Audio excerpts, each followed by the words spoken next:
അർബുദം എന്ന വാക്ക് കേൾക്കുമ്പോൾ തന്നെ നമുക്ക് ഭയപ്പാടാണ് ഉണ്ടാകാറുള്ളത്. അഥവാ ക്യാൻസറിനെ കുറിച്ച് ഭയപ്പെടാത്തവരായി ആരുമില്ല. ഒരു കാര്യം പറയട്ടെ, നമ്മളുടെ എല്ലാവരുടെയും ഉള്ളിൽ ക്യാൻസറിൻ്റെ കണികകൾ ഒളിഞ്ഞിരിപ്പുണ്ട്. അത് എപ്പോൾ ആരംഭിക്കും അല്ലെങ്കിൽ ഏത് പ്രായത്തിൽ ഉണ്ടാകും എന്നുള്ളതൊന്നും നമുക്ക് പറയുവാൻ കഴിയില്ല. ഇതിന് ജനിതകമായ ഘടകമുണ്ടോ? ജനിതകമായ ഘടകമുണ്ട്. എന്നാൽ അതിനെ ഉത്തേജിപ്പിക്കുന്ന നമ്മളുടെ പ്രവർത്തനങ്ങളാണ് ക്യാൻസറിലേക്ക് പോകുന്നത്, അഥവാ അർബുദത്തിലേക്ക് പോകുന്നത്. ഞാനൊരു കാര്യം പറയാം, ജനിതകമായിട്ടുള്ള ഘടകങ്ങളെ നമുക്ക് നിയന്ത്രിക്കുവാൻ കഴിയില്ല. എന്നാൽ നാം അതിനെ ഉത്തേജിപ്പിക്കുവാൻ വേണ്ടി ശ്രമിക്കുകയാണെങ്കിൽ, നാം നമ്മുടെ പ്രവർത്തനങ്ങൾ ആ രീതിയിൽ മുന്നോട്ട് പോവുകയാണെങ്കിൽ തീർച്ചയായിട്ടും അർബുദം ഉടലെടുക്കുമെന്നുള്ളതിൽ ഒരു സംശയവുമില്ല. ഒരു ഉദാഹരണമാണ് പുക വലിക്കാത്ത ഒരാളും പുക വലിക്കുന്ന ഒരാളും തമ്മിലുള്ള വ്യത്യാസം. നന്നായി പുക വലിക്കുന്ന ഒരാളിൽ ക്യാൻസർ ഉണ്ടാകും. ആ ക്യാൻസർ ഉണ്ടാകുന്ന വ്യക്തിയെ സംബന്ധിച്ചിടത്തോളം പുക വലിക്കാതിരുന്നിരുന്നെങ്കിൽ അദ്ദേഹത്തിന് കുറച്ചു കാലം കൂടി ക്യാൻസർ ഉണ്ടാകാതെ മുന്നോട്ട് പോകുവാൻ കഴിയുമായിരുന്നു. ഇവിടെ നാം മനസ്സിലാക്കേണ്ടത്, ക്യാൻസറിൻ്റെ കണികകൾ ഉള്ളിൽ ഒളിഞ്ഞിരിപ്പുണ്ടെങ്കിൽ പുക വലിക്കാത്ത ഒരു വ്യക്തിയെ സംബന്ധിച്ചിടത്തോളം അത് വളരെ കാലം മുന്നോട്ട് കൊണ്ടുപോകാൻ കഴിയും. മറ്റെന്തെങ്കിലും കാരണങ്ങൾ ഉണ്ടായാൽ മാത്രമേ ക്യാൻസർ ഉടലെടുക്കുകയുള്ളൂ. അതേസമയത്ത് നേരത്തെ തന്നെ പുകവലി തുടങ്ങുകയാണെങ്കിൽ അദ്ദേഹത്തിന് വളരെ വേഗം തന്നെ ക്യാൻസർ പിടിപെടുകയും ചെയ്യും. ഇന്ന് ഞാൻ നിങ്ങളോട് സംസാരിക്കുവാൻ പോകുന്നത് സ്തനാർബുദത്തെക്കുറിച്ചാണ്. സ്തനാർബുദത്തെക്കുറിച്ച് ഒട്ടനവധി തെറ്റിദ്ധാരണകൾ നമ്മളുടെ എല്ലാവരുടെയും കൈവശമുണ്ട്. അത് ആ ധാരണകൾ വെച്ച് തന്നെയാണ് നാം പല രീതിയിലും മുന്നോട്ട് പോകുന്നത്. അപ്പോൾ സ്തനാർബുദം ഉണ്ടാകുന്നത് നേരത്തെ തടയാൻ കഴിയുമോ? അഥവാ സ്തനാർബുദം ജനിതകമാണോ? അല്ലെങ്കിൽ സ്തനാർബുദം തടിയുള്ളവരിലാണോ തടി കുറഞ്ഞവരിലാണോ കണ്ടുവരുന്നത്? സ്തനാർബുദത്തിന് ആഹാരം ഒരു ഘടകമാണോ? സ്തനാർബുദം ചില രീതിയിലുള്ള വസ്ത്രധാരണങ്ങൾ വഴി സ്തനാർബുദം ഉണ്ടാകുമോ? ഇങ്ങനെ ഒട്ടനവധി സംശയങ്ങൾ സാധാരണ രീതിയിൽ സ്ത്രീകളുടെ ഭാഗത്തുനിന്ന് ചോദിച്ചു വരാറുണ്ട്. ഇത്തരം സംശയങ്ങൾക്കുള്ള ഒരു മറുപടി കൂടിയാണ് ഈ വീഡിയോ. ഞാൻ ഡോക്ടർ അജയൻ വർഗീസ്, കോഴിക്കോട് ജില്ലയിൽ കുന്നമംഗലം പന്തീർപ്പാടത്തുള്ള institute of sexual and reproductive medicine എന്ന സ്ഥാപനത്തിൻ്റെ ഡയറക്ടറാണ്. International association of sexual medicine practitioners modern medicine എന്ന അസോസിയേഷൻ്റെ അഖിലേന്ത്യാ ചെയർമാനുമാണ്.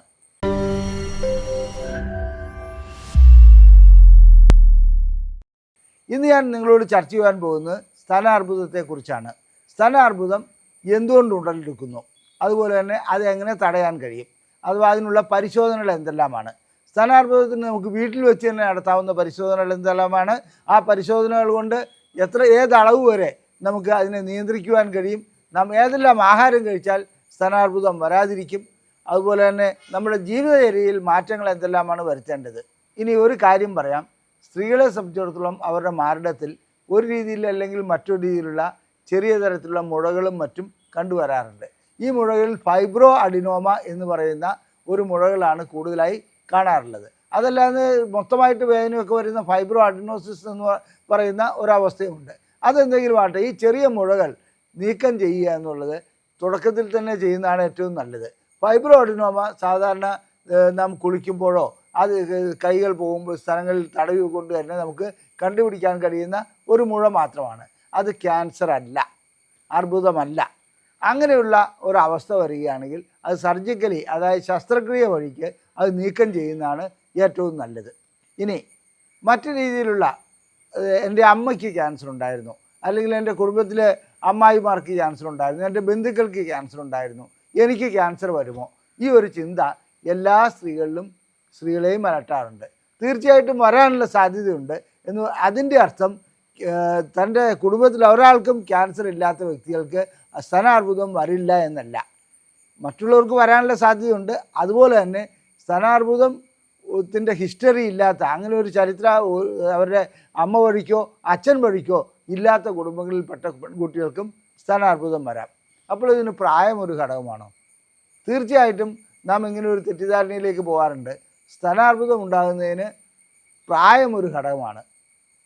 തീർച്ചയായിട്ടും പ്രായം ഒരു ഘടകമാണെന്നുള്ളതിൽ തർക്കമൊന്നുമില്ല. എന്നിരുന്നാലും വളരെ ചെറുപ്രായത്തിൽ തന്നെ സ്തനാർബുദം ഉണ്ടാകാറുണ്ട്. അതായത് 18 വയസ്സുള്ളതിനും 16 വയസ്സുള്ള കുട്ടികൾക്ക് പോലും സ്തനാർബുദം ഉണ്ടാകാറുണ്ട്. അതിലും താഴെയുള്ളവർക്കും വളരെ അപൂർവമായിട്ട് സ്തനാർബുദം ഉണ്ടാകാറുണ്ട്. ഇനി അടുത്ത ചോദ്യം, ഇത് സ്ത്രീകളിൽ മാത്രമാണോ സ്തനാർബുദം ഉണ്ടാകുന്നത്? അല്ല, പുരുഷന്മാരിലും സ്തനാർബുദം ഉണ്ടാകാറുണ്ട്. അതിനെക്കുറിച്ച് നമുക്ക് മറ്റൊരു വീഡിയോയിൽ പ്രതിപാദിക്കാൻ കഴിയും. ഞാനിപ്പോൾ സംസാരിക്കുന്നത് സ്ത്രീകളിൽ മാത്രം കണ്ടുവരുന്ന സ്തനാർബുദത്തെക്കുറിച്ചാണ്. ഇനി ഈ സ്തനാർബുദം എന്തുകൊണ്ടാണ് ഉണ്ടാകുന്നത്? സ്തനാർബുദം ഉണ്ടാകുന്നത് പ്രധാനപ്പെട്ട പ്രശ്നം ഹോർമോൺ ഇംബാലൻസ് ആണ്. അതായത് ഈസ്ട്രജൻ്റെ അളവ് കൂടുകയാണെങ്കിൽ സ്തനത്തിൻ്റെ അകത്തുള്ള കോശങ്ങളുടെ വളർച്ച കൂടുതലായി വരും. അപ്പോൾ എന്ത് ചെയ്യണം? നാം ഈസ്ട്രോജൻ അടങ്ങിയ കൂടുതൽ ആഹാര പദാർത്ഥങ്ങൾ കഴിക്കുകയാണെങ്കിൽ അങ്ങനെ വരാം. അതുപോലെ തന്നെ വേറെ രീതിയിലുള്ള ഉറക്കമില്ലായ്മ വരികയാണെങ്കിൽ തീർച്ചയായിട്ടും എന്താണ് സംഭവിക്കുന്നത്? ഹോർമോൺ ഇംബാലൻസ് ഉണ്ടാവും.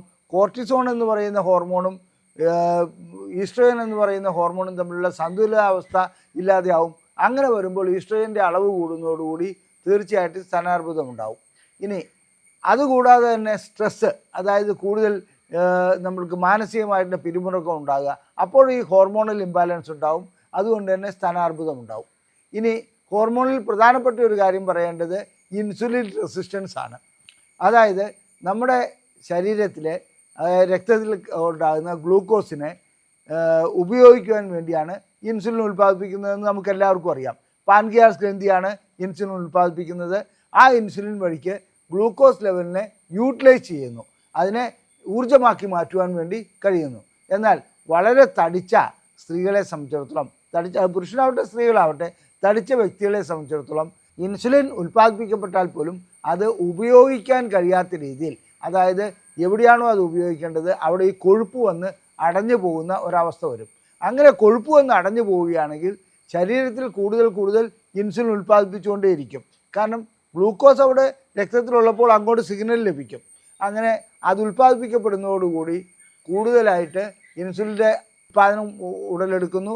ആ ഉൽപ്പാദനം ഉണ്ടാകുന്നതുകൊണ്ട് തന്നെ ഹോർമോൺ ഇംബാലൻസ് വളരെയധികം താളം തെറ്റുന്നു, ഹോർമോണിൻ്റെ ബാലൻസ് താളം തെറ്റുന്നു.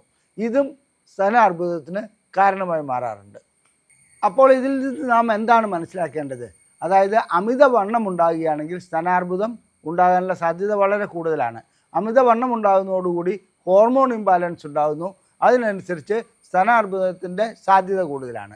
ഇനി ചിലരുടെ ഒരു ധാരണയുണ്ട്, നമ്മൾ ജ്യൂസൊക്കെ കുടിക്കുകയാണെങ്കിൽ, നമ്മൾ നല്ല രീതിയിൽ ജ്യൂസൊക്കെ കുടിക്കുകയാണെങ്കിൽ തീർച്ചയായിട്ടും സ്തനാർബുദം കുറഞ്ഞു കിട്ടുമെന്നുള്ളത്. ജ്യൂസ് കുടിക്കുന്നത് നല്ലതാണ്, എന്നാൽ അതിന് മിതത്വമില്ലെങ്കിൽ സ്തനാർബുദം ഉണ്ടാക്കുവാനുള്ള സാധ്യതയുമുണ്ട്. കാരണം ചില വ്യക്തികൾ ജ്യൂസ് ഉണ്ടാക്കുമ്പോൾ അതിൽ പഞ്ചസാര കലർത്താറുണ്ട്. ഇങ്ങനെ പഞ്ചസാര കലർത്തുന്നതോടുകൂടി സാധാരണഗതിയിൽ ഉണ്ടാകുന്നതിനേക്കാളും ഗുണത്തേക്കാളുപരി ദോഷമാണ് അതിനകത്ത് വരാറുള്ളത്. എന്തുകൊണ്ടാണെന്ന് വെച്ചിട്ടുണ്ടെങ്കിൽ ഈ പഞ്ചസാര ചെല്ലുന്നതോടുകൂടി വളരെയധികം അതായത് ഗ്ലൂക്കോസ് അതിനകത്ത് ഉടലെടുക്കുകയും ആ രീതിയിൽ നമ്മുടെ സന്തുലിതാവസ്ഥ മാറുകയും ചെയ്യുന്നു. നല്ല രീതിയിലുള്ള ജ്യൂസ് കഴിക്കുകയാണെങ്കിൽ, അതായത് വളരെ കുറഞ്ഞ രീതിയിലുള്ള ജ്യൂസ് കഴിക്കുകയാണെങ്കിൽ പ്രശ്നമില്ല, ഈസ്ട്രോജൻ്റെ അളവ് കൂടുകയുമില്ല. അതേസമയത്ത് നാം കൂടുതൽ ജ്യൂസ് കഴിക്കുകയാണെങ്കിൽ എന്താണ് അവിടെ സംഭവിക്കുന്നത് വെച്ചാൽ ഈസ്ട്രോജൻ്റെ അളവ്, ഈസ്ട്രോജൻ എന്ന ഹോർമോണിൻ്റെ അളവ് കൂടുന്നു. ഇനി പഞ്ചസാര ഒരു കെമിക്കലാണെന്നുള്ള കാര്യം പലർക്കും അറിയില്ല. ഇത് കരിമ്പ് ജ്യൂസിൽ നിന്ന് എടുക്കുന്നത് വെള്ളം അല്ലെങ്കിൽ ശർക്കര മാത്രമാണ്. അതിനെ ഒരു കെമിക്കൽ പ്രോസസ്സിൽ കൂടി കൊണ്ടുപോയിട്ടാണ് പഞ്ചസാര ആക്കി മാറ്റുന്നത്. അതിന് ആ വെളുപ്പ് നിറം നൽകുന്നത്. അല്ലെങ്കിൽ മറ്റേതിൻ്റെ ഒരു കറുപ്പ് അല്ലെങ്കിൽ മഞ്ഞ കലർന്ന കറുപ്പ് നിറമാണല്ലോ. ഇവിടെ എന്താണ് സംഭവിക്കുന്നത് വെച്ചാൽ ഇത്തരം കെമിക്കൽ ഉപയോഗിക്കുന്നതുകൊണ്ട് അത് കെമിക്കലിൻ്റെതായ ദോഷങ്ങൾ അതിനകത്ത് വരുന്നുണ്ട്. ഇതുകൂടാതെ ഇൻസുലിൻ്റെ ഞാൻ നേരത്തെ സൂചിപ്പിച്ചു കഴിഞ്ഞു, ഈസ്ട്രജൻ്റെ അളവ് കൂട്ടുവാൻ ഇത്തരം ജ്യൂസുകൾ ഉപകരിക്കാറുണ്ട്. അതുകൊണ്ട് പച്ച പഴങ്ങൾ, അതായത് നമ്മൾക്ക് നേരിട്ട് കിട്ടുന്ന പഴങ്ങൾ നേരിട്ട് കഴിക്കുന്നത് തന്നെയാണ് നല്ലത്. ജ്യൂസിലേക്ക് മാറ്റി പഞ്ചസാരയും മറ്റ് സാധനങ്ങളും ഉപയോഗിച്ച് അത് കുടിക്കുകയാണെങ്കിൽ തീർച്ചയായിട്ടും അത്ര നല്ല കാര്യമല്ല. അനന്തരഫലം ഈസ്ട്രജൻ്റെ അളവ് കൂട്ടുക എന്നുള്ളതിലേക്കായിരിക്കും. ശ്രദ്ധിക്കേണ്ട കാര്യം നാം ആഹാരത്തിൽ മിതത്വം പാലിക്കുക എന്നുള്ളതാണ്. അതായത് അല്പം ജ്യൂസ് കുടിക്കരുതെന്നൊന്നും അല്ല പറയുന്നത്. അത് കണ്ടമാനം കുടിക്കുന്ന പ്രകൃതം വരികയാണെങ്കിൽ തീർച്ചയായിട്ടും ഇതിനകത്ത് ഈ അർബുദമുണ്ടാകാനുള്ള സാധ്യത കാണപ്പെടുന്നുണ്ട്. ഇനി അടുത്ത ഒരു കാര്യം, വസ്ത്രധാരണം. അതായത് ഇറുകിയ ബ്രേസർ ധരിക്കുന്നത് കൊണ്ട് അർബുദമുണ്ടാകുക എന്നുള്ളതാണ്. സത്യം പറയട്ടെ, ഇതൊരു തെറ്റിദ്ധാരണയാണ്. വസ്ത്രധാരണം വഴിക്ക് ഒരിക്കലും അർബുദമൊന്നും ഉണ്ടാകാറില്ല. ഡെത്ത് ടു കിൽ എന്നും പറഞ്ഞൊരു പുസ്തകം, അത് സിഡ്നി റോസും കൂട്ടരും 1995 പ്രസിദ്ധീകരിക്കുകയുണ്ടായി. അതായത് ഇന്നത്തെ ചാനലുകാരുടെ ഇടപാട് പോലെയാണത്. അതായത് റേറ്റിംഗ് കൂടാൻ വേണ്ടി എന്തെങ്കിലും ഒരു കാര്യം എടുത്തിട്ട് ജനങ്ങളെ സെൻസിറ്റീവ് ആക്കുക. അത്തരമൊരു പുസ്തകമായിട്ട് എനിക്കതിനെ കാണാൻ കഴിയുന്നുള്ളൂ. കാരണം ആ പുസ്തകത്തിൽ അവർ പ്രതിപാദിക്കുന്നത് അത് ഇറുകിയ വസ്ത്രം ധരിക്കുകയാണെങ്കിൽ, അത് ഡ്രസ് ടു കില്ലെന്ന് പറയുന്ന ആ പുസ്തകത്തിൻ്റെ ഉദ്ദേശം തന്നെ ഇതാണ്. നമ്മൾ ബ്രേസറും മറ്റും ധരിച്ച് വളരെ ടൈറ്റായിട്ട് സ്ഥലങ്ങളെ സൂക്ഷിക്കുകയാണെങ്കിൽ അതുകൊണ്ട് അർബുദമുണ്ടാകുമെന്നാണ് അവർ സൂചിപ്പിക്കുന്നത്. സത്യം പറയട്ടെ, വസ്ത്രധാരണം കൊണ്ട് അങ്ങനെ അർബുദമൊന്നും ഉണ്ടാകാറില്ല. എത്ര മുറുകിയ വസ്ത്രം ധരിച്ചാലും അതിനകത്ത് അർബുദം ഉണ്ടാകാനുള്ള സാധ്യത ഇല്ലേ ഇല്ല. എന്നാൽ അങ്ങനെ മുറുകിയ വസ്ത്രം ധരിക്കുന്നതുകൊണ്ട് ലിംബാറ്റിക് ചാനൽ, അതായത് നമ്മുടെ ചെറിയ രീതിയിലുള്ള അശുദ്ധ രക്തം കൊണ്ടുപോകുന്ന ചാനലുകൾ ബ്ലോക്ക് ആകുമെന്നും വിഷ വസ്തുക്കൾ അവിടെ കെട്ടിക്കിടക്കുമെന്നൊക്കെയാണ് ഈ പുസ്തകത്തിൽ പ്രതിപാദിക്കുന്നത്. ഈ പുസ്തകം ഒരു ശാസ്ത്രീയ പുസ്തകമൊന്നുമല്ല, എന്നാൽ വളരെയധികം വിറ്റഴിക്കപ്പെടുകയും അതുവഴിക്ക് ഈ വസ്ത്രധാരണമാണ് ക്യാൻസറിന് കാരണമാകുന്നതെന്നുള്ള ഒരു തെറ്റിദ്ധാരണ ഉടലെടുക്കുകയും ചെയ്തിട്ടുണ്ട്. തെറ്റാണത്. ഇനി മറ്റൊരു കാര്യം, ചില സ്പ്രേ അടിക്കുക അല്ലെങ്കിൽ മണമുണ്ടാകുവാൻ വേണ്ടി, നല്ല സുഗന്ധമുണ്ടാകാൻ വേണ്ടി അത്തരം ഡിയോഡറൻസ് ഉപയോഗിക്കുന്ന ഒരവസ്ഥ പല സ്ത്രീകളിലും കാണാറുണ്ട്. അത് ചില രീതിയിലുള്ള ഡിയോഡറൻറ്റ്, അതായത് അലുമിനിയം അടങ്ങിയത്, പാരാബൻ അടങ്ങിയത്, അങ്ങനെയൊക്കെയുള്ള ചില ഡിയോഡറൻറ്റുകൾ കുഴപ്പമുണ്ടാക്കാറുണ്ട്. അത് ക്യാൻസറിലേക്കൊന്നും പോവില്ല. എന്നിരുന്നാലും ശരി, അത് ശരീരത്തിന് അത്ര ഗുണമുള്ള കാര്യമല്ല. ശാസ്ത്രീയമായിട്ടുള്ള അതിൻ്റെ പഠനങ്ങൾ നടക്കുന്നതേ ഉള്ളൂ. അല്ലാണ്ട് ഒരു വ്യക്തമായ തെളിവുകളൊന്നും അതിനകത്ത് കിട്ടിയിട്ടില്ല. ഇത്തരം ഡിയോഡറൻറ്റുകൾ അതായത് തൊലിപ്പുറത്തുകൂടി അകത്തേക്ക് വലിയുകയും അത് കഴിഞ്ഞിട്ട് അത് ഈസ്ട്രജൻ ഉൽപ്പാദനത്തിനും അല്ലെങ്കിൽ ക്യാൻസറിനും മറ്റും കാരണമാകുമെന്നുള്ള ഒരു വാദഗതി നിലനിൽക്കുന്നുണ്ടെന്ന് മാത്രം. എന്നാൽ സാധാരണഗതിയിൽ എൻ്റെ അഭിപ്രായത്തിൽ പൗഡർ പോലും അങ്ങനെ കൂടുതലായിട്ട് ബ്രേസറിനകത്തിട്ടിട്ട് അത് ഇടുന്നത് അത്ര നല്ലതല്ല. കാരണം നമ്മുടെ വിയർപ്പൊക്കെ ഉണ്ടാകുന്ന സുഷിരങ്ങൾ അടഞ്ഞു പോകാനാണ് അതിന് സാധ്യതയുള്ളത്. അതുകൊണ്ട് ഈ രീതിയിലുള്ള കൃത്രിമമായിട്ടുള്ള അതായത് സുഗന്ധം ഉണ്ടാക്കാൻ ശ്രമിക്കുന്നത് തന്നെ അത്ര നല്ല കാര്യമൊന്നുമല്ല. അത് മിതമായ രീതിയിൽ അത് ചെയ്യുന്നതുകൊണ്ട് കുഴപ്പവുമില്ല. ഇനി ബ്രേസർ അങ്ങനെയുള്ള വസ്ത്രങ്ങൾ ധരിക്കുകയാണെങ്കിൽ ഇതിൻ്റെ ഇറുക്കം കൊണ്ട് സ്കിന്നിന്, അതായത് തൊലിപ്പുറത്ത് എന്തെങ്കിലും ബുദ്ധിമുട്ടുണ്ടാവുമോ എന്ന് നോക്കാം. തീർച്ചയായിട്ടും തൊലിപ്പുറത്ത് ചിലർക്ക് ബുദ്ധിമുട്ടുണ്ടാകാറുണ്ട്. അതുകൂടാതെ ബ്രേസറിൻ്റെ ചില ക്ലിപ്പ് അങ്ങനെയുള്ള ഭാഗങ്ങളും അതുപോലെ അതിൻ്റെ അരികും വന്നിട്ട് അവിടെ നിരന്തരമായിട്ട് ചർമ്മം ഉരഞ്ഞ് അവിടെ അതിനകത്ത് ക്യാൻസർ അല്ലാതെ തന്നെ ആ രീതിയിലുള്ള കറുപ്പ് നിറങ്ങൾ ബാധിക്കുകയും ബുദ്ധിമുട്ടുണ്ടാകുകയും ചെയ്യാറുണ്ട്. ഈ അടിവസ്ത്രങ്ങൾ എപ്പോഴും നാം ശ്രദ്ധിക്കേണ്ട ഒരു കാര്യമാണ്. അതിനകത്ത് നനവോ മറ്റോ ഉണ്ടെങ്കിൽ ഫംഗൽ ഇൻഫെക്ഷൻ ഉണ്ടാകാനുള്ള സാധ്യതയും കൂടുതലാണ്. പിന്നീടുള്ളത് മറ്റ് അസുഖങ്ങളാണ്. സാധാരണഗതിയിൽ ഉള്ളതിനേക്കാളും കൂടുതലായിട്ടുള്ള പനി വരിക, ആ രീതിയിലുള്ള ഇമ്മ്യൂണിറ്റി നഷ്ടപ്പെടുക, രോഗപ്രതിരോധ ശേഷി നഷ്ടപ്പെടുകയാണെങ്കിൽ അത് നേരിട്ടല്ലാതെയും അർബുദത്തിലേക്ക് പോകാനുള്ള സാധ്യതയുണ്ട്. അതുകൊണ്ട് എപ്പോഴും ആരോഗ്യം നിലനിർത്തേണ്ടത്, ആ രീതിയിലുള്ള പരിശോധനകൾ നടത്തേണ്ടതും വലിയൊരു കാര്യം തന്നെയാണ്. ഇനി നമുക്ക് ക്യാൻസർ ഉണ്ടോ, അത് സ്തനാർബുദമുണ്ടോ എന്നുള്ളത് പരിശോധിച്ചറിയാം. അത് സ്വയം നടത്തേണ്ട ഒരു പരിശോധനയുണ്ട്. അതെല്ലാ സ്ത്രീകൾക്കും അവരവരുടെ വീട്ടിൽ വെച്ച് തന്നെ ചെയ്യാവുന്നതാണ്. നല്ലൊരു വലിയ കണ്ണാടി മുമ്പിൽ പ്രതിഷ്ഠിക്കുക. ആ കണ്ണാടിക്ക് മുമ്പിൽ നമ്മൾ വസ്ത്രങ്ങൾ ഊരിയിട്ട് നിൽക്കുക. അങ്ങനെ വസ്ത്രങ്ങൾ അഴിച്ച് നിൽക്കുമ്പോൾ സ്ഥലങ്ങളുടെ മുലക്കണ്ണുകൾ രണ്ടും ഒരേ ലെവലിലാണോ എന്നുള്ളത് നോക്കുക. അതിന് ചെയ്യേണ്ട കാര്യം എങ്ങനെയാണെന്ന് വെച്ചിട്ടുണ്ടെങ്കിൽ, നാം നേരെ നിൽക്കുമ്പോൾ കൈ താഴ്ത്തിയിട്ടല്ല നിൽക്കേണ്ടത്. കൈ രണ്ടും നമ്മുടെ ഇടുപ്പുകളിൽ ഇങ്ങനെ വയ്ക്കുക. അങ്ങനെ കൈ വെച്ചതിന് ശേഷം നാം നോക്കുകയാണെങ്കിൽ അത് നമുക്ക് ഏറെക്കുറെ മനസ്സിലാക്കാൻ കഴിയും. ഇതുകൂടാതെ മറ്റൊരു രീതിയിലും കൈ വയ്ക്കുവാൻ കഴിയും. കൈ രണ്ടും തലയിലേക്ക് വയ്ക്കുക, എന്നിട്ട് നേരെ നോക്കുക. അപ്പോൾ സ്ഥലങ്ങളുടെ അതായത് മുലക്കണ്ണുകൾ രണ്ടും ഒരേ ലെവലിലാണോ, ഒന്ന് താണു കിടപ്പുണ്ടോ ഒന്ന് ഉയർന്നു കിടപ്പുണ്ടോ എന്ന് നോക്കുക. അതുപോലെ തന്നെ ആ കൂട്ടത്തിൽ സ്ഥലത്തിൻ്റെ വലിപ്പവും നോക്കുന്നത് നല്ലതാണ്. എന്നാൽ ഒരു കാര്യം പറയട്ടെ, രണ്ട് സ്ഥലങ്ങളും ഒരേ വലിപ്പത്തിലല്ല എല്ലാ സ്ത്രീകളിലും കാണപ്പെടുന്നത്. അല്പ വ്യത്യാസമൊക്കെ ഉണ്ടാവും. അതിനെക്കുറിച്ച് ഒരിടത്ത് വ്യാകുലപ്പെടേണ്ടതില്ല. എന്നാൽ നമുക്കറിയാമല്ലോ നമ്മുടെ സ്ഥലങ്ങൾ എങ്ങനെയാണെന്നുള്ളത്. ആ സ്ഥലങ്ങൾക്ക് എന്തെങ്കിലും ഒരെണ്ണത്തിൽ വലിപ്പം കുറയോ കൂടുകയോ അങ്ങനെ എന്തെങ്കിലും ചെയ്തിട്ടുണ്ടോ എന്നുള്ളത് ഒന്ന് പരിശോധിക്കുന്നത് നല്ലതാണ്. ഇനി നമുക്ക് കൈകൊണ്ട് തന്നെ പരിശോധിക്കാൻ കഴിയും. അതെങ്ങനെയാണെന്ന് വെച്ചിട്ടുണ്ടെങ്കിൽ, നമ്മുടെ സ്ഥലങ്ങൾ നാം തടവി നോക്കുക. അത് തടവി നോക്കുമ്പോൾ വെറുതെ തടവുകയല്ല വേണ്ടത്. ഒരു കൈ തലയിൽ വയ്ക്കുക, മറ്റേ കൈ കൊണ്ട് അതായത് വലത് കൈ കൊണ്ട് ഇടത്തെ സ്ഥലങ്ങൾ മെല്ലെ തടവുക. അതിനെ പിടിച്ച് നോക്കുകയല്ല വേണ്ടത്. അപ്പോൾ ഇടത്തെ കൈ കൊണ്ട് അങ്ങനെ മെല്ലെ വലത്തെ സ്ഥലങ്ങൾ തടവുമ്പോൾ ഈ കൈയുടെ അഗ്രഭാഗമല്ല, വിരലുകളുടെ അഗ്രഭാഗമല്ല, അതിൻ്റെ ഒരു നടുഭാഗമാണ് ഉപയോഗിക്കേണ്ടത്. അവിടെ എന്തെങ്കിലും അസ്വാഭാവികമായി കാണപ്പെടുന്നുണ്ടോ? അങ്ങനെ അസ്വാഭാവികമായി കാണപ്പെടുന്നുണ്ടെങ്കിൽ അത് ഏതെങ്കിലും അർബുദത്തിൻ്റെ തുടക്കമാണോ ക്യാൻസറിൻ്റെ തുടക്കമാണോ എന്നൊക്കെ നമുക്ക് വിദഗ്ധ പരിശോധനകൾ നടത്തേണ്ടതുണ്ട്. അതല്ല ഒന്നും കാണുന്നില്ലെങ്കിൽ നമ്മൾ ഭയപ്പെടേണ്ട കാര്യമില്ല. പിന്നെ അതുകൂടാതെ വലത്തെ ഇതേ രീതിയിൽ തന്നെ മറുവശവും ചെയ്യുക. ഇതാണ് സ്ഥലങ്ങളെ സ്വയം പരിശോധിക്കാനുള്ള മാർഗം. ഇനി സ്ഥലങ്ങൾ സ്വയം പരിശോധിക്കുന്നു എന്ന് പറഞ്ഞുകൊണ്ട് നാം തന്നെ തീരുമാനമെടുക്കരുത് എനിക്ക് അർബുദമില്ല, എനിക്കൊരു കുഴപ്പമില്ല എന്നുള്ളത്. ഉണ്ടെങ്കിൽ അങ്ങനെ എന്തെങ്കിലും കാണുകയാണെങ്കിൽ നമുക്കിത് ഉണ്ടെന്ന് മനസ്സിലാക്കാൻ കഴിയും. അതല്ലാതെ ഇത് ഇല്ല എന്ന് മനസ്സിലാക്കുവാൻ ഈ പരിശോധന കൊണ്ട് കഴിഞ്ഞോളണമെന്നില്ല. നമുക്ക് തീർച്ചപ്പെടുത്തണമെന്നുണ്ടെങ്കിൽ ഒരു ഡോക്ടറെ സമീപിക്കുന്നത് തന്നെയാണ് നല്ലത്. അങ്ങനെ ഡോക്ടറെ സമീപിച്ച് അതിനകത്ത് അർബുദത്തിൻ്റെ തുടക്കമുണ്ടോ ഇല്ലോ എന്നുള്ളത് ഡോക്ടർ തന്നെ പരിശോധിച്ച് നോക്കേണ്ടതുണ്ട്. ഡോക്ടർ സാധാരണഗതിയിൽ പരിശോധിക്കുമ്പോൾ ഏത് സ്ഥലത്തിലാണോ അർബുദമുണ്ടെന്ന് രോഗി പറയുന്നത് ആ സ്ഥലമായിരിക്കില്ല ആദ്യം പരിശോധിക്കുന്നത്. മിക്കപ്പോഴും അവർക്ക് അർബുദമില്ല എന്ന് പറയുന്ന സ്ഥലമായിരിക്കും ആദ്യം പരിശോധിക്കുക. ഇതിൻ്റെ കാരണം ഇതൊരു തുലനം ചെയ്തുള്ള പഠനമാണ് ആദ്യം ഡോക്ടർക്ക് നടത്തേണ്ടത്. അതിന് ശേഷമാണ് അർബുദമുള്ള സ്ഥലങ്ങൾ പരിശോധിക്കുന്നത്. ഈ കാര്യവും കൂടി കണക്കിലെടുക്കേണ്ടതുണ്ട്. അർബുദം ഉണ്ടോ എന്നുള്ളത് പരിശോധിക്കുന്നതിന് മിക്കപ്പോഴും 2 സ്ഥലങ്ങളും പരിശോധിക്കേണ്ടി വരാറുണ്ട്. ഒരു സ്ഥലം മാത്രം പരിശോധിച്ചാൽ പോരാ. ഇതുകൂടാതെ പരിശോധനകൾ, നമ്മുടെ രക്തം പരിശോധിക്കേണ്ടതുണ്ട്, ഹോർമോൺ പരിശോധിക്കേണ്ടതുണ്ട്. ഇതൊക്കെ വർഷത്തിലൊരിക്കലെങ്കിലും ചെയ്യേണ്ടതുണ്ട്. ഏറ്റവും പ്രധാനപ്പെട്ട പരിശോധന എന്ന് പറയുന്നത് മാമോഗ്രാമാണ്. മാമോഗ്രാം വർഷത്തിലൊരിക്കലെങ്കിലും ഒരു 40-45 വയസ്സ് കഴിഞ്ഞ സ്ത്രീകൾ ചെയ്യേണ്ടത് അത്യാവശ്യമാണ്. അങ്ങനെ വർഷത്തിലൊരിക്കൽ മാമോഗ്രാം ചെയ്യുകയാണെങ്കിൽ സ്ഥലങ്ങൾക്ക് അർബുദമുണ്ടോ എന്നുള്ളതിൻ്റെ സൂചന നമുക്ക് ലഭിക്കുകയും അതിനനുസരിച്ചുള്ള ചികിത്സയിലേക്ക് പോകുവാനും കഴിയും.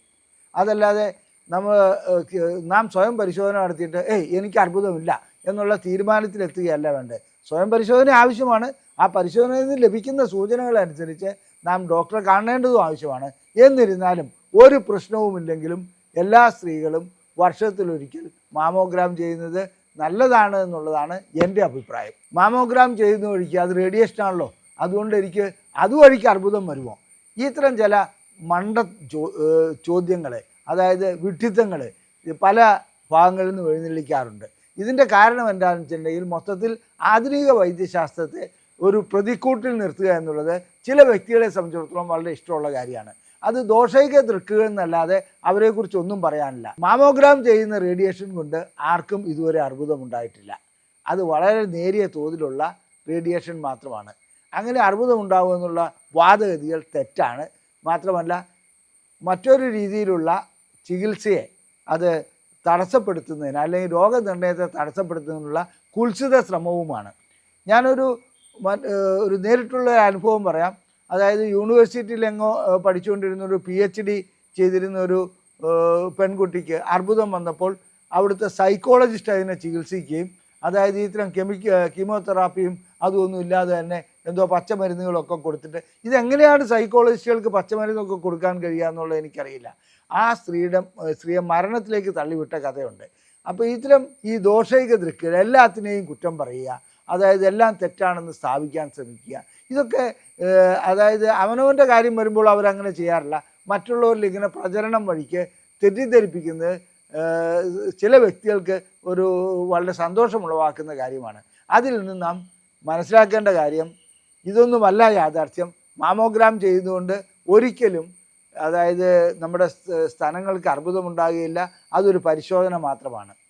ഇനി രക്തപരിശോധനകളും മറ്റു പരിശോധനകളും ആ കൂട്ടത്തിൽ ചെയ്യുന്നതും ഒരു ഹെൽത്ത് ചെക്കപ്പ് ചെയ്യുന്നതും എപ്പോഴും നല്ലതാണ്. ഇതേപോലെ തന്നെയുള്ളൊരു അർബുദമാണ് സെർവൈക്കൽ ക്യാൻസർ, അതായത് ഗർഭപാത്ര സംബന്ധമായ ക്യാൻസർ. അതിൻ്റെ പരിശോധനകളെക്കുറിച്ച് ഞാൻ മറ്റൊരു വീഡിയോ ചെയ്തിട്ടുണ്ട്. അത് നിങ്ങൾ നോക്കി അതിനെക്കുറിച്ചും മനസ്സിലാക്കണമെന്നുള്ളതാണ് എൻ്റെ അഭിപ്രായം. അപ്പോൾ സ്തനാർബുദം നമുക്കൊന്ന് ചുരുക്കി പറയാം. ഇത് ജനിതകമാണ് എന്നുള്ളത് ഒരു വാദഗതിയുണ്ട്. ആ ജനിതകമാണെന്നുള്ളതിൽ തെറ്റൊന്നുമില്ല. എന്നാൽ ജനിതകമല്ലാതെ തന്നെ സ്തനാർബുദം ഉണ്ടാവും. അപ്പോൾ ഇത് തടയുന്നതിന് നാം എന്താണ് ചെയ്യേണ്ടത്? ഒന്ന്, നമ്മുടെ ഭാരം, അതായത് വെയിറ്റ് നമ്മൾ സൂക്ഷിക്കേണ്ടതുണ്ട്, കൃത്യമായി പാലിക്കേണ്ടതുണ്ട്. നല്ല രീതിയിൽ വ്യായാമം ചെയ്യുക. ഉറക്കം, നല്ല രീതിയിലുള്ള ഉറക്കം ആവശ്യമാണ്. ആവശ്യമില്ലാത്ത മാനസിക സമ്മർദ്ദം ഉണ്ടാക്കാതിരിക്കുക. ആഹാര രീതിയിൽ നല്ലവണ്ണം ശ്രദ്ധിക്കുക. ഞാൻ നേരത്തെ പറഞ്ഞോണം, അതായത് പഞ്ചസാര അടങ്ങിയ ജ്യൂസ് കണ്ടമാനം കുടിച്ച് ഈസ്ട്രോജൻ ലെവലും മറ്റും കൂട്ടുന്ന ഒരവസ്ഥയിലേക്ക് പോകരുത്. അതായത് ഹോർമോൺ ഇംബാലൻസ് ഉണ്ടാക്കരുത്. ഇനി ഇതുകൂടാതെ തന്നെ വർഷത്തിലൊരിക്കൽ നമ്മൾ മാമോഗ്രാം ചെയ്യണം. അതുപോലെ തന്നെ പരിശോധനകൾ, സ്വയം പരിശോധന നടത്തി അതിലേക്ക് വരികയും ചെയ്യണം. പ്രായം ഇതിനൊരു ഘടകമല്ല. അതായത് പുരുഷന് പോലും സ്തനാർബുദം ഉണ്ടാകാറുണ്ട്. അപ്പോൾ പ്രായം മാത്രം നോക്കിക്കൊണ്ട് കാര്യമില്ല. ഏതെങ്കിലും ഒരു ചെറിയ സൂചന കിട്ടിയാൽ പോലും ഡോക്ടറെ കണ്ട് പരിശോധന നടത്തേണ്ടത് വളരെ അത്യാവശ്യമാണ്. അതായത് ഡോക്ടറെ കാണാൻ മടി കാണിച്ചുകൊണ്ട് ചില പെൺകുട്ടികൾ സാധാരണ ഇതിൽ മുമ്പോട്ട് വരാറില്ല. അതായത് ഇതുണ്ടെങ്കിൽ ഇത് കണ്ടുപിടിക്കപ്പെട്ടാൽ പോലും അവർക്ക് എന്തെങ്കിലും ഒരു മുഴയോ മറ്റോ ഉണ്ടായിക്കഴിഞ്ഞാൽ അതിലേക്ക് അവർ ചികിത്സയ്ക്ക് വരാതിരിക്കുന്നത് കാണപ്പെടാറുണ്ട്. അത് അബദ്ധത്തിലേക്ക് പോകാറുണ്ട്. ഇതുകൂടാതെ തന്നെ എന്താണെന്ന് വെച്ചാൽ സ്തനാർബുദം എല്ലാ വ്യക്തികളിലും ഉണ്ടാകുമെന്നുള്ളൊരു ധാരണയോടുകൂടി അതായത് മുന്നോട്ട് പോകേണ്ട കാര്യമൊന്നുമില്ല. സ്തനാർബുദം നമ്മളൊരു റൂട്ടീൻ പരിശോധനയുടെ കൂട്ടത്തിൽ പെടുത്തണമെന്ന് മാത്രം. ലൈംഗിക പ്രശ്നങ്ങൾക്കുള്ള ചികിത്സ നൽകുന്ന ഒരു സ്ഥാപനമാണ് ISRM. ISRMനെ കുറിച്ചുള്ള കൂടുതൽ വിവരങ്ങൾ അറിയണമെന്നുണ്ടെങ്കിൽ ISRM എന്ന് ടൈപ്പ് ചെയ്ത് ഇവിടെ കാണിച്ചിരിക്കുന്ന നമ്പറിൽ, അതായത് 7902-700-700 എന്ന നമ്പറിൽ വാട്സപ്പ് ചെയ്താൽ മതി. ISRM എന്നാണ് വാട്സപ്പ് ചെയ്യേണ്ടത്. ഞങ്ങൾ നിങ്ങൾക്ക് ഞങ്ങളുടെ ബുക്ക്ലെറ്റുകൾ സൗജന്യമായി അയച്ചു തരുന്നതാണ്. നന്ദി, നമസ്കാരം.